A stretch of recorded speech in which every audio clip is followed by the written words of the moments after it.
Magadi MLA Balakrishna ಎಂಥ ಮನೆ ಹಾಳ ಅಂದ್ರೆ ಸ್ನೇಹಿತರೆ, ಎಲ್ಲೇ ಸರ್ಕಾರದ ಗೋಮಾಳ ಆಸ್ತಿಗಳನ್ನು ಸಿಕ್ಕಿದ್ರೆ ತನ್ನ ಹೆಸರಿಗೆ, ತನ್ನ ಸಹಚರರ ಹೆಸರಿಗೆ, ತನ್ನ ಹೆಂಡತಿಯ ಹೆಸರಿಗೆ ಬೋಗಸ್ ಡಾಕ್ಯುಮೆಂಟ್ಸ್ಗಳನ್ನು ಕ್ರಿಯೇಟ್ ಮಾಡುವಂಥದ್ದು, ಅವರ ಹೆಸರಿಗೆ ರಿಜಿಸ್ಟರ್ ಮಾಡುವಂಥದ್ದು.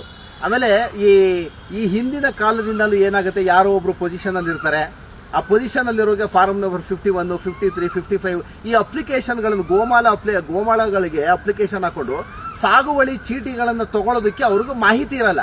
ಅಂಥ ಜಾಗಗಳನ್ನು ಟಾರ್ಗೆಟ್ ಮಾಡುವಂಥದ್ದು ಈ ಬಾಲಕೃಷ್ಣನ್ ಕೆಲಸ. ಇಡೀ ರಾಮನಗರದಲ್ಲಿ ಎಲ್ಲೆಲ್ಲಿ ಏನೇನು ಅಕ್ರಮ ಆಸ್ತಿಗಳನ್ನು ಮಾಡಿದಾನೋ ಗೊತ್ತಿಲ್ಲ. ಈ ತಾವರೆಕೆರೆ ಕುರುಬರಳ್ಳಿ ಸರ್ವೆ ನಂಬರ್ 158ರಲ್ಲಂತೂ ಎಂಥ ಮನೆ ಹಾಳ ಕೆಲಸ ಅಂದ್ರೆ ಪಾಪ ಅವ್ರಿಗೆ ಏನೂ ಗೊತ್ತಿಲ್ಲದೆ ಇರುವಂಥ ಒಂದು ಬಡ ಕುಟುಂಬಕ್ಕೆ ಎಂಥ ಅನ್ಯಾಯವನ್ನು ಮಾಡ್ದ ಅಂದರೆ, ತನ್ನ ಹೆಂಡತಿ ಹೆಸರಿಗೆ ಬೋಗಸ್ ಡಾಕ್ಯುಮೆಂಟ್ಸ್ ಕೂರಿಸಿ ಅವ್ರನ್ನ ಅವತ್ತು ನನ್ನ ಹತ್ರ ಬಂದು ಡಾಕ್ಯುಮೆಂಟ್ಸ್ ಕೊಟ್ಟು ಓದೋರು ಪಾಪ ಅವ್ರು ಬದುಕವ್ರು ಇಲ್ವೋ ಸತ್ತೋದ್ರು, ಇವರೇ ತಗೊಂಡೋಗಿ ಸಾಯಿಸ್ಬಿಟ್ರು. ಒಂದು ಗೊತ್ತಿಲ್ಲ ಸ್ನೇಹಿತರೆ, ಏನು ₹1 ದುಡ್ಡು ಕೊಟ್ಟಿಲ್ಲ, ಫ್ರೀಯಾಗಿ ರಿಜಿಸ್ಟರ್ ಮಾಡೋದು, ರೌಡಿಸಮ್ ಮಾಡೋದು, ದೌರ್ಜನ್ಯ ಮಾಡೋದು. ಏನು ಅಣ್ಣ ತಮ್ಮಂದ್ರದ್ದು ಎಷ್ಟು ಮಟ್ಟಿಗೆ ದೌರ್ಜನ್ಯ ನಡೆಯುತ್ತೆ ಅಂದರೆ, ಈಗ ನಾನು ಈ ಒಂದು ಹೋರಾಟಕ್ಕೆ ಇಳಿದ ಮೇಲೆ ನನಗೆ 5-6 ತಿಂಗಳು ಕಟ್ಟಾಕಿದ್ರು.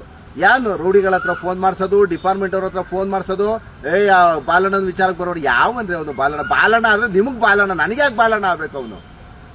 ಈ ಬಡ ಜನರ ಗೋಮಾಳ ಜಾಗವನ್ನು ಲೂಟಿ ಮಾಡೋದಕ್ಕೆ ಬಾಲಣ್ಣ ಆಗ್ಬೇಕಾ? ಅಲ್ಲ. ಆಮೇಲೆ ಇವ್ರು ಮಾತಾಡೋದು ಏನು ಗೊತ್ತಾ, ಅಶೋಕು ದುಡ್ಡು ಮಾಡ್ಕೊಬಿಟ್ರಂತೆ, ಇನ್ನೊಬ್ರು ಕುಮಾರಸ್ವಾಮಿ ದುಡ್ಡು ಮಾಡ್ಕೊಬಿಟ್ರಂತೆ, ಇನ್ನೊಬ್ರು ದುಡ್ಡು ಮಾಡ್ಕೊಬಿಟ್ರಂತೆ. ನೀನು ಹೆಂಗಯ್ಯ ಮಾಡಿದ್ಯಾ? ನೀನು ಮೇಲಿಂದ ಉದುರಿಸಿದ್ಯಾ?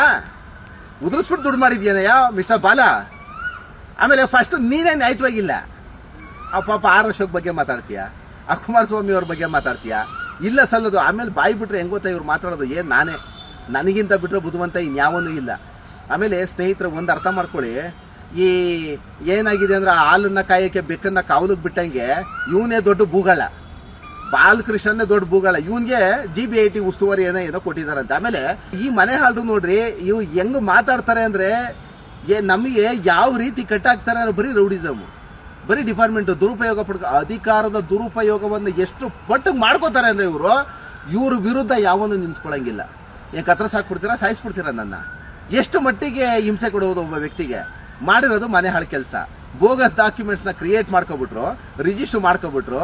ಈಗ ಎಂತಿ ಹೆಸರು ರಿಜಿಸ್ಟರ್ ಮಾಡಿಬಿಟ್ಟಿದ್ದಾರೆ. ಇಂಥ ಬೋಗಸ್ ಡಾಕ್ಯುಮೆಂಟ್ಸ್ನ ಇಡೀ ಮಾಗಡಿ ತಾಲೂಕಲ್ಲಿ ಎಷ್ಟೆಷ್ಟು ಕಡೆ ಮಾಡ್ಕೊಂಡಿದ್ದಾರೆ ನೀವು?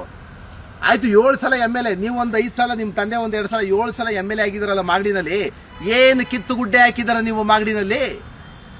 ಏನು ಮಾಡಿದಿರ ಓಲಿ? ಸ್ಕೂಲ್ ಹಂಗೆ ಇವೆ, ಗೌರ್ಮೆಂಟ್ ಸ್ಕೂಲು, ಸರ್ಕಾರಿ ಆಸ್ಪತ್ರೆಗಳು ಹಂಗೆ ಇವೆ, ರೋಡ್ ಅಂತೂ ಸತ್ತು ಕೆರ ಹಿಡಿದೋಗವೆ ರೋಡ್ಗಳು. 5 ಸಲಕ್ಕೆ ನಾನು RT ಹಾಕಿದ್ದೀನಿ. ನನಗೂ ಎಷ್ಟೆಷ್ಟು ಅನುದಾನ ಬಂದಿದೆ ಅಂತ ಗೊತ್ತು. ಅದನ್ನು ತಡ್ಕೊಳ್ಳೋ ಕೆಪಾಸಿಟಿ ಇದೆಯಾ ಓಲಿದೆ ಇವ್ರಿಗೆ? 5 ಸಲಿಯಿಂದ ಮಾಗಡಿಗೆ ಏನು ಬಂದೇ ಇಲ್ವಾ? ಏನಾರು ಕೇಳಿದ್ರೆ ಏನಂತಾರೆ ಗೊತ್ತಾ, ಜನಗಳಿಗೆ ಏನಂತ ಹುಟ್ಟಿಸ್ತಾರೆ ಗೊತ್ತಾ, ಅಲ್ಲಿ ಆಡಳಿತ ಸರ್ಕಾರನೇ ಬೇರೆ, ನಾನು ಇಲ್ಲಿ MLA ಇರೋದೇ JDS ಅಲ್ಲಿ ಕಾಂಗ್ರೆಸ್ ಐತೆ, ಇಲ್ಲ ಇವ್ನು ಕಾಂಗ್ರೆಸ್ ಅಲ್ಲಿ ಇದ್ರೆ ಅಲ್ಲಿ JDS ಇರುತ್ತೆ, ಇಲ್ಲ BJP ಇರುತ್ತೆ. ನಾನು ಸುಮ್ಮನೆ MLA ಅಷ್ಟೇ. ಆಡಳಿತ ಸರ್ಕಾರ ಯಾವುದಿರುತ್ತೆ, ಫಂಡ್ ಕಮ್ಮಿ ಕೊಡ್ತಾರೆ, ಫಂಡೇ ಕೊಡಲ್ಲ ನಮಗೆ ಅಂತಾರೆ. ಬಟ್ ಯಾವುದೇ MLA ಆದ್ರೂ ತನ್ನ ಕ್ಷೇತ್ರಕ್ಕೆ ಸಲ್ಲಬಹುದಾದಂಥ ಸಂಭಾವನೆ ಮತ್ತು ಅನುದಾನಗಳೇನಿದೆ ಅದು ಬಂದೇ ಬರುತ್ತೆ ಸ್ನೇಹಿತರೆ. ಅದು ಕಾರ್ಯಕರ್ತರಿಗೆ ಗೊತ್ತಿಲ್ಲ. ಕಾರ್ಯಕರ್ತರಿಗೆಲ್ಲ ಹೆಂಗೆ ಗೊತ್ತಾ, ಒಬ್ಬ MLA ಅಂದಮೇಲೆ ಒಂದಷ್ಟು ಜನ ಫಾಲೋವರ್ಸ್ ಖಂಡಿತ ಇರ್ತಾರೆ. ಅವರಿಗೆ ಒಳ್ಳೆಯದನ್ನೇ ಮಾಡ್ಬೋದು, ಕೆಟ್ಟದನ್ನೇ ಮಾಡ್ಬೋದು. ಅವರ ಸಹಾಯಕರಾಗಿರ್ಬೋದು, ಸಹಚರರಾಗಿರ್ಬೋದು, ಪರಿಚಿತರಾಗಿರ್ಬೋದು, ರಿಲೇಷನ್ಸೇ ಆಗಿರ್ಬೋದು. ಕೊನೆಗೆ ತಿಂಗಳಿಗೆ ಒಂದು 20,000, 30,000, 50,000 ಕೊಟ್ಟು ಕೆಲಸಕ್ಕೆ ಮಡಿಕೊಂಡವನೇ. ಬಡಿಯೋಕ್ಕೆ ಬರೀ ದೌರ್ಜನ್ಯ ಮಾಡೋಕ್ಕೆ ಅಂತಲೇ ಮಡಿಕೊಂಡಿರ್ತಾರೆ. ಈಗ ಅವ್ರಿಗೆಲ್ಲ ಸಹಚರಿಗೆಲ್ಲ ನಾವೇನು ಮಾಡೋಕ್ಕಾಗಲ್ಲ, ಅದು ಅವ್ರ ಇಷ್ಟ, ಅವ್ರು ಯಾರ ಹತ್ರ ಬೇಕಾದ್ರೂ ಇರ್ಬೋದು. ಬಟ್ ನಾವು ಹೇಳೋದು ಹೆಂಗೆ ಗೊತ್ತಾ, ಒಳ್ಳೇದಿದೆಯಾ ಒಳ್ಳೇದನ್ನು ಅಕ್ಸೆಪ್ಟ್ ಮಾಡಿ, ಕೆಟ್ಟದ್ದು ಮಾಡ್ತಾವನ್ನ ನಿರ್ದಾಕ್ಷಿಣ್ಯವಾಗಿ ಖಂಡಿಸ್ಬೇಕು. ಆ ಕೆಪಾಸಿಟಿ ಇರಬೇಕು. ಅವನು ಎಲ್ಲಾನು ಮನೆ ಹಾಳು ಮಾಡಲಿ. ಬಾಲಣ್ಣ ಏನು ಮೇಲಿಂದ ಏನು ಉದುರು ಬಂದ್ಬಿಟ್ಟವ್ ನಾವು ನಂಗಾದ್ರೆ. ಇಲ್ಲಿ ಮಾಡಿರೋದೇ ಮನೆ ಹಾಳು ಕೆಲಸ. ಅದರಲ್ಲೂ ಏನು ಗೊತ್ತಾ, ರೌಡಿಸಮ್ ಮಾಡೋದಂತೆ, ಅವ್ನು ಯಾರು ಹನಿ ಟ್ರ್ಯಾಪ್ ಮಾಡಿಸೋದಂತೆ, ಹುಡುಗಿರನ್ನ ಬಿಡೋದಂತೆ, ಇವೇ ತಾನೇ ಮಾಡ್ತಾ ಇರೋದು. ಅಧಿಕಾರ ಉಳಿಸ್ಕೋಬೇಕು, ಯಾವನ್ನ ಒಬ್ಬನ ಏನಾದ್ರು ಮಾಡಬೇಕು ಅಂದ್ರೆ ನೀವು ಏನೇನು ಮಾಡ್ತಾ ಇದ್ದೀರಾ? ನಮ್ಮನ್ನು ಸದೆ ಬಡಿಯೋದಕ್ಕೆ, ಅಥವಾ ನಿಮಗೆ ಗೊತ್ತಿರೋರಿಗೆ ಯಾವುದಾದ್ರು ರೀತಿಯಾಗಿ ಸದೆ ಬಡ್ದಿರೋ, ಏನೇನು ಮಾಡಿದ್ದೀರಾ, ಯಾರ್ಯಾರನ್ನು ಬಿಟ್ಟಿದ್ದೀರಾ, ಯಾರ್ಯಾರು ಹುಡುಗಿರು ಬಿಟ್ಟಿದ್ದೀರಾ ಅಂತ ನಮಗೆ ಗೊತ್ತು. ನಮಗೂ ಅಷ್ಟು ತಲೆ ಇರಲ್ವಾ? ಎಂತೆಂಥ ಹಲ್ಕ ಕೆಲಸಗಳು ಮಾಡ್ತಾರೆ ಅಂದರೆ ಸ್ನೇಹಿತರೆ, ತನಗೆ ದುಡ್ಡು ಬರಬೇಕು, ತನಗೆ ಅಧಿಕಾರ ಇರಬೇಕು. ಈ ಒಂದು ಅಧಿಕಾರವನ್ನು ಉಳಿಸ್ಕೊಳ್ಳೋದಕ್ಕೆ ಯಾವ ಮಟ್ಟದ ರಾಜಕೀಯಕ್ಕೆ ಬೇಕಾದ್ರೂ ಇಳಿತಾರೆ ಇವರು, ಅಂಥ ಮನೆ ಹಾಳರು. ಆಮೇಲೆ ದಯಮಾಡಿ ಈ ಏನು ಈ ಎಮ್ ಎಲ್ ಎ ಬಾಲಕೃಷ್ಣ ಇದ್ದಾರಲ್ಲ, ಇವರು ಏನು ಅಲ್ಲೊಂದು 2,500 ಎಕರೆ ಗೋಮಾಳ ಇದೆಯಲ್ಲ, ಅದಿನ್ನೇನು ಅಕ್ವಿಸೇಷನ್ ಆಗಿ ದುಡ್ಡು ಬರುತ್ತೆ ಅನ್ನೋ ಟೈಮಲ್ಲಿ ಕ್ಲೀನಾಗಿ ಬೋಗಸ್ ಡಾಕ್ಯುಮೆಂಟ್ಸ್ನ ಸೃಷ್ಟಿ ಮಾಡ್ತಾರೆ. ಅವ್ರ ಹೆಸರಿಗೆ, ಅವರ ಕಾರ್ಯಕರ್ತರ ಹೆಸರಿಗೆ ಎಲ್ಲ 4 ಎಕರೆ ಹಕ್ಕುಪತ್ರ ಮಾಡಿಸ್ತಾರೆ, RTC ಕುಂಡಿಸ್ಕೋತಾರೆ, ಸರಿಯಾಗಿ 1,000 ಎಕರೆ ಮುಂಡ ಇಕ್ತಾರೆ. 1,000 ಎಕರೆ ಅಂದರೆ 2,000 ಕೋಟಿ 3,000 ಕೋಟಿ ಮುಂಡ. ಇದು GBIT ಯೋಜನೆ ಅಲ್ಲ, ಮುಂಡ ಇಕ್ಕೋ ಅಂತ ಯೋಜನೆ ಇದು.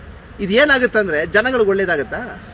ಈಗ ಅದರಲ್ಲಿ ಫಸ್ಟಲ್ಲಿ ನಾವು ಹೇಳೋದು, ಫಸ್ಟ್ ನೋಟಿಫಿಕೇಶನ್ ಮಾಡಿದಾಗ 9,600 ಎಕರೆನಲ್ಲಿ 2,600ಇಂದ 2,700 ಎಕರೆ ಸರ್ಕಾರಿ ಖರಾಬಿದೆ, ಸರ್ಕಾರಿ ಜಾಗ ಇದೆ ಅಂತ ಹೇಳಿದ್ರು ಅವರು. ಬಟ್ ಈಗ ಸೆಕೆಂಡ್ ನೋಟಿಫಿಕೇಶನ್ 600 ಎಕರೆ 700 ಎಕರೆ ಅಂತಾರಂತೆ. ಈ 2,000 ಎಕರೆ ಎಲ್ಲೋಯ್ತು?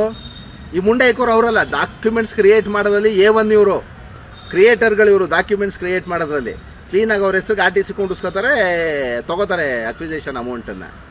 ಈ ರೀತಿ ಅನ್ಯಾಯವನ್ನು ಮಾಡಿ ರೈತರ ಮನೆಯನ್ನು ಹಾಳಿ ಯಾಕ್ರಿ ಮಾಡ್ತೀರಾ? ನಾನು ಮಾನ್ಯ DK ಶಿವಕುಮಾರ್ ಹತ್ರ, ಮಾನ್ಯ ಮುಖ್ಯಮಂತ್ರಿಗಳವ್ರ ಹತ್ರ ಕೇಳ್ಕೊಳ್ಳೋದೇನೆಂದರೆ, ಇಂಥ ಮನೆ ಹಾಳರಿಗೆ ಮಿನಿಸ್ಟ್ರ್ ಪೋಸ್ಟ್ ಮಾತ್ರ ಕೊಡಬೇಡಿ. ಇವನಿನ್ನೂ ಬರೀ ಮಾಗಡಿನಲ್ಲಿ ಮಾತ್ರ ಲೂಟಿ ಮಾಡ್ತಿರೋದು. ಮಾಗಡಿ, ನಮ್ಮ ಕುಂಬ್ಳಗೋಡು, ಬಿಡದಿ, ನಮ್ಮ ಜ್ಞಾನ ಭಾರತಿ ಈ ಕಡೆ ಎಲ್ಲ ಮುಂಡೆ ಇಕ್ತಾರೋದು. ನೀವೇನಾದ್ರು ಮಿಸ್ ಆಗಿ ಮಿನಿಸ್ಟ್ರಿಗೆ ಕೊಟ್ಬಿಟ್ರೆ ಮಾತ್ರ ಇಡೀ ಕರ್ನಾಟಕದಲ್ಲಿ ಎಲ್ಲೆಲ್ಲಿ ಗೋಮಾಳೆ ಇರುತ್ತೆ ಎಲ್ಲ ಕಡೆ ನುಂಗು ನೀರು ಕುಡಿದು ಬಿಡ್ತಾರೆ ಅವರು. ಯಾಕೆಂದ್ರೆ ಏನು ಅಭಿವೃದ್ಧಿ ಇಲ್ಲ, 8 ಆಣೆ ಅಭಿವೃದ್ಧಿ ಇದೆಯಲ್ಲ ರೀ ಮಾಗಡಿಲಿ. ಮಾಗಡಿ ಹೋಗ್ಬಿಟ್ಟು ಒಂದು ರೌಂಡ್ ಹಾಕೊಂಬಂದು ಏನು ರೀ ಮಾಡವ್ರೆ? ಅದು ಯಾವುದೋ ಒಂದು ರೋಡ್ ಆಗುತ್ತೆ ಅಂದರೆ ರೋಡ್ಗೆ ಎಷ್ಟೆಷ್ಟು ಅನುದಾನ ಬರ್ತದೆ? ಗ್ರಾಮ ಪಂಚಾಯತಿ ಬರ್ತದೆ, ತಾಲೂಕ್ ಪಂಚಾಯತಿ ಐತೆ, ಜಿಲ್ಲಾ ಪಂಚಾಯತಿ ಐತೆ, MLA ಫಂಡ್ ಐತೆ, CM ಫಂಡ್ ಐತೆ, PM ಫಂಡ್ ಐತೆ. ಏನು ಒಂದು ರೋಡ್ ಅಂದರೆ ಒಂದೇ ಬಂದ್ಬಿಡ್ತದೆ. ಯಾವುದೋ ಒಂದು ಅನುದಾನದಲ್ಲಿ ಒಂದು ರೋಡ್ ಮಾಡಿದ್ರೆ ಇನ್ನು 25 ವರ್ಷ ನುಂಗು ನೀರು ಕುಡ್ದವ್ರೆ. ಅದರಲ್ಲಿ ಒಂದು ಅನುದಾನ ಇಲ್ಲ, ಒಂದು ರೋಡ್ ಇಲ್ಲ, ಒಂದು ಶೌಚಾಲಯ ಇಲ್ಲ, ಒಂದು ಸ್ಕೂಲ್ ಇಲ್ಲ, ಹಾಸ್ಪಿಟ್ಲ್ ಇಲ್ಲ.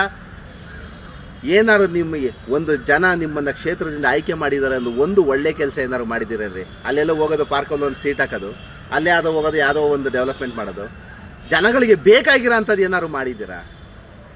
ನಿಮಗೆ ತಾಕತ್ತಿದ್ರೆ ಅದನ್ನು ಮಾಡಬೇಕು. ಎದುರಿಸ್ಕೊಂಡು ನೀವು ಅಧಿಕಾರಕ್ಕೆ ಬಂದಾಗಿಂದ ಬರೀ ಸರ್ಕಾರಿ ಗೋಮಾಳ ನುಂಗು ನೀರು ಕುಡ್ದಿರೋದು ಬಿಟ್ಟು ಇನ್ನೇನು ಮಾಡಿಲ್ಲ. ಇಂಥವ್ರಿಗೆ ಮಿನಿಸ್ಟ್ರ್ ಪೋಸ್ಟನ್ನು ಮಾತ್ರ ಕೊಡಬೇಡಿ.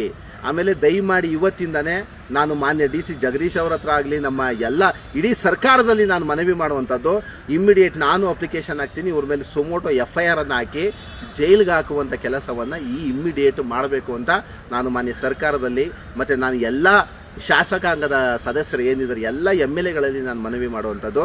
ಇದನ್ನೇ ಎನ್ಕ್ವೈರಿಗೆ ಹಾಕ್ಸಿ ಫಸ್ಟ್. ನನಗೆ ಎಷ್ಟು ಮಟ್ಟಿಗೆ ಹಿಂಸೆ ಕೊಡ್ತಾರೆ ಅಂದರೆ, ಯಾವುದೋ ಒಬ್ಬ ಸಾರ್ವಜನಿಕ, ಯಾರೋ ಒಬ್ಬ ಹೋರಾಟಗಾರ ಬಂದು ಈ ಥರ ಹೋರಾಟ ಮಾಡ್ತಾನೆ, ಸಮಾಜದ ಒಳಿತಿಗಾಗಿ ಹೋರಾಟ ಮಾಡ್ತಾನೆ ಅಂದರೆ ಮಾಡಬಾರ್ದಂಗೆ ಹಿಂಸೆ ಕೊಡೋದು. ಯಾರು ಸಹಿಸ್ಕೋತಾರೆ ಇವೆಲ್ಲ? ಆಮೇಲೆ ನೀ ಏನು ಮಾಡಿದ್ರು ಬಿಡಲ್ಲ, ನಾನು ಜೈಲಿಗೆ ಕಳ್ಸೋಗಂಟ ಬಿಡಲ್ಲ. ನನ್ನನ್ನು ಏನು ಸಾಯಿಸ್ಬಿಡ್ತೀಯಾ? ಕೊನೆದಾಗ ಏನೋ ಒಂದು ಹೊಡೆದಾಕಿಸ್ಬಿಡ್ತೀಯಾ? ನಾನು ಪ್ರಾಣ ಹೋದ್ರು ನಿನ್ನನ್ನು ಮಾತ್ರ ಬಿಡಲ್ಲ. ಯಾಕೆ ಅಷ್ಟು ಹಿಂಸೆ ಕೊಟ್ಟಿದೆಯಲ್ಲ ನನಗೆ. ನಾನು ನಿನ್ನನ್ನಂತೂ ಯಾವುದೇ ಕಾರಣಕ್ಕೂ ಬಿಡಲ್ಲ ಬಾಲ. ನಿನ್ನನ್ನು ಈ ಡಾಕ್ಯುಮೆಂಟ್ಸ್ ಇಟ್ಕೊಂಡು ನಿನ್ನನ್ನು ನಿಮ್ಮ ಮನೆಯವ್ನ ಜೈಲಿಗೆ ಕಳಿಸೋ ಗಂಟನೂ ನಾನು ಬಿಡಲ್ಲ. ಅದೇನಾರು ಆಗ್ಬಿಡ್ಲಿ.